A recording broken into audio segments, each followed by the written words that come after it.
Hello friends, चलिए हम लोग इस वीडियो में सॉल्व करते हैं सेमीकंडक्टर में कंडक्टिविटी की वैल्यू क्या होती है या उसके लिए एक एक्सप्रेशन को डिराइव करने की कोशिश करते हैं। ठीक है, तो इससे पहले मैं इस एक्सप्रेशन को डिराइव करूं, there is certain prerequisites that we all should know. तो पहला आपको कुछ रिलेशंस पता होने चाहिए। पहला रिलेशन है करंट और ड्रिफ्ट वेलोसिटी के बीच में रिलेशन, जो कि हम लोग करंट इलेक्ट्रिसिटी चैप्टर में पढ़ते हैं। I is equal to N E A V D. I current है, एन है number density of free electron, charge of electron, area of cross section and drift velocity. एक तो रिलेशन ये हो गया। दूसरा relation J is equal to sigma E, ohm's law in vector form. J is current density, sigma is conductivity, E is electric field. और तीसरा है mobility का फॉर्मूला। मोबिलिटी होता है V D upon drift velocity per unit electric field. ये तीन relations अगर आपको पता है, इन तीनों रिलेशन का यूज करते हुए ही मैं कंडक्टिविटी का एक्सप्रेशन डिराइव करने की कोशिश करूंगा। तो चलिए शुरू करते हैं। तो हमको पता है भाई कि सेमी कंडक्टर में करंट के फ्लो के लिए इलेक्ट्रॉन्स भी जिम्मेदार होते हैं और होल्स भी जिम्मेदार होते हैं। तो टोटल करंट को मैं लिख सकता हूं current due to electrons plus current due to hole. ये तो लिख ही सकता हूं भाई, चूंकि करंट के फ्लो में दोनों की जिम्मेदारी है। अच्छा, अब मैं ये फर्स्ट एक्सप्रेशन का यूज करते हुए क्या लिखता हूं, देखिएगा जरा। I is equal to, electron के लिए मैं लिखूंगा number density of electron, charge of electron, area of cross section, drift velocity of electron. देखिए, वीई लिखने का मेरा मतलब है ड्रिफ्ट वेलोसिटी ऑफ इलेक्ट्रॉन, क्योंकि यहाँ पे इलेक्ट्रॉन और होल दोनों इन्वॉल्व है। अच्छा, यहाँ पे आ गया number density of holes, charge of electron, area of cross section, drift velocity of hole. ये दोनों बातें लिख दी। अच्छा, अब यहाँ से देखिए क्या कुछ कॉमन आ रहा है, मिल रहा है हमको क्या। हाँ, ई और ए कॉमन मिल गया। यहाँ पे क्या बचा मेरे पास, N E V E plus N H V H. अच्छा, ए को अगर मैं इधर नीचे लेकर के चला हूँ, देखिएगा ध्यान से, बहुत सिंपल चीज़ें हैं। ए को अगर मैं इधर नीचे लेकर के चला जाता हूँ तो आई बाई ए मतलब ये हो जाएगा जे, मतलब करंट डेंसिटी, यहाँ पे ई।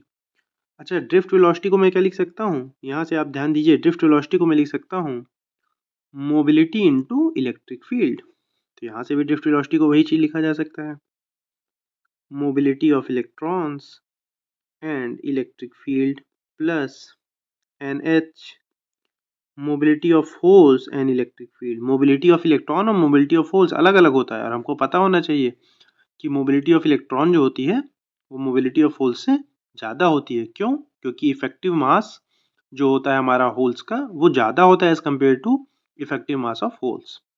Sorry, effective mass of holes जो होता है वो that is greater than effective mass of electrons. अच्छा, अभी यहाँ पे देखिए, जे को मैं क्या लिख सकता हूँ भाई, J equal to sigma I, second expression में यूज कर रहा हूँ। और यहाँ से भी देखिए इलेक्ट्रिक फील्ड भी कॉमन आ गई, N E mu E plus N H mu H.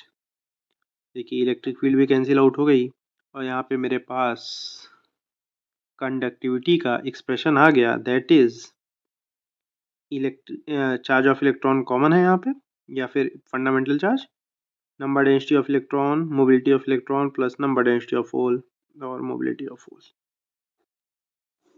This is the expression for conductivity. अच्छा, कंडक्टिविटी को हम लोग क्या लिख सकते हैं भाई, 1 अपॉन रेजिस्टिविटी भी लिख सकते हैं। तो रेजिस्टिविटी का एक्सप्रेशन भी निकाल सकते हैं आप यहाँ से, 1 अपॉन ई, ये पूरा टर्म जो भी आ जाएगा। ठीक है, तो ये आ गया हमारा कंडक्टिविटी का टर्म। अच्छा, ध्यान से सुनिएगा, आपको पता होना चाहिए कि जब हम लोग टेम्परेचर बढ़ाते हैं सेमीकंडक्टर का, तो उसकी रेजिस्टिविटी जो होती है वो क्या होती है, घटती है। इसका मतलब कि उसकी कंडक्टिविटी क्या होती है, बढ़ती है। ये हमने पढ़ा हुआ है भाई। तो देखिए जरा होता क्या है, जब हम लोग टेम्परेचर बढ़ाते हैं तो क्या होता है भाई, नंबर डेंसिटी ऑफ इलेक्ट्रॉन क्या हो जाता है, जब हम टेम्परेचर इंक्रीज करते हैं तो नंबर डेंसिटी ऑफ इलेक्ट्रॉन भी क्या हो जाता है, इंक्रीज हो जाता है। और नंबर डेंसिटी ऑफ होल भी इंक्रीज हो जाता है। क्यों? क्योंकि नए इलेक्ट्रॉन्स और होल्स भी जनरेट हो जाते हैं, बॉन्ड टूटते हैं। तो आप ध्यान देखेंगे, अगर ये भी टर्म बढ़ गया, ये भी टर्म बढ़ गया, तो सिग्मा भी क्या हो जाएगा, कंडक्टिविटी क्या हो जाएगी भाई, इंक्रीज हो जाएगी। कंडक्टिविटी इंक्रीज हो जाएगी तो रेजिस्टिविटी क्या हो जाएगी, घट जाएगी, क्योंकि इन्वर्स रिलेशन दोनों रखते हैं। तो ये जो चीज़ हमने पहले पढ़ा हुआ था कि variation of temperature with resistance, you can say resistivity और कंडक्टिविटी सेमीकंडक्टर के लिए, तो उस फॉर्मूले को भी हम लोग यहाँ पे वेरीफाई कर सकते हैं। ठीक है भाई। अच्छा, और आगे अगर देखें, अगर हमारे पास अब अलग अलग सेमीकंडक्टर के लिए देख लेते हैं। अलग अलग सेमीकंडक्टर के लिए क्या मतलब, अगर इंट्रिंसिक सेमीकंडक्टर है, इंट्रिंसिक मतलब क्या हो गया भाई, इंट्रिंसिक सेमीकंडक्टर मतलब प्योर सेमीकंडक्टर। प्योर सेमीकंडक्टर में नंबर डेंसिटी ऑफ इलेक्ट्रॉन बराबर होते हैं नंबर डेंसिटी ऑफ होल्स के। ठीक है, इसमें कोई मिलावट नहीं की गई है, कोई डोपिंग नहीं की गई है। अगर ऐसा है, Ne इंटू NH को अगर मैं Ni लिख लूँ, इंट्रिंसिक चार्ज कैरियर, तो सिग्मा हो जाएगा Ni into E mu E plus mu H. Basically अगर आपको ये रिलेशन पता है, ये वाला रिलेशन, बाकी सब तो आप ड्राइव कर सकते हैं, कोई इसमें ऐसी कठिन बात नहीं है।